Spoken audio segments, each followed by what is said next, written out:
ഇന്ന് കാണിക്കാൻ പോകുന്നത് ബട്ടർ ചിക്കൻ്റെ റെസിപ്പിയാണ്. അതിനാവശ്യമായത് ചിക്കനിൽ ഉപ്പ്, മഞ്ഞൾപ്പൊടി, മുളക് പൊടി, തൈരും കൂടി നന്നായി ഒരു പാനിൽ ബട്ടർ ഇടുക.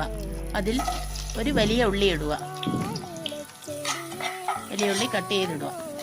പിന്നീട് തക്കാളി, പച്ചമുളക്, ഇഞ്ചി, വെളുത്തുള്ളി ഇടുക. അത് നന്നായി വഴറ്റുക. ഇതിൽ കുറച്ച് ഉപ്പിടുക. പിന്നീട് മുളക് പൊടി ഇടുക. അത് നന്നായി വഴറ്റുക. പിന്നീട് ഒരു പാനിൽ ബട്ടർ ഇടുക. ചിക്കൻ ഫ്രൈ ചെയ്തെടുക്കുക. ഒരു ഫ്രൈ പാനിൽ ബട്ടർ ഇടുക. നേരത്തെ മസാലകൾ നന്നായി ബ്ലെൻഡ് ചെയ്ത് ഇതിലൊഴിക്കുക. പിന്നീട് ഉപ്പിടുക.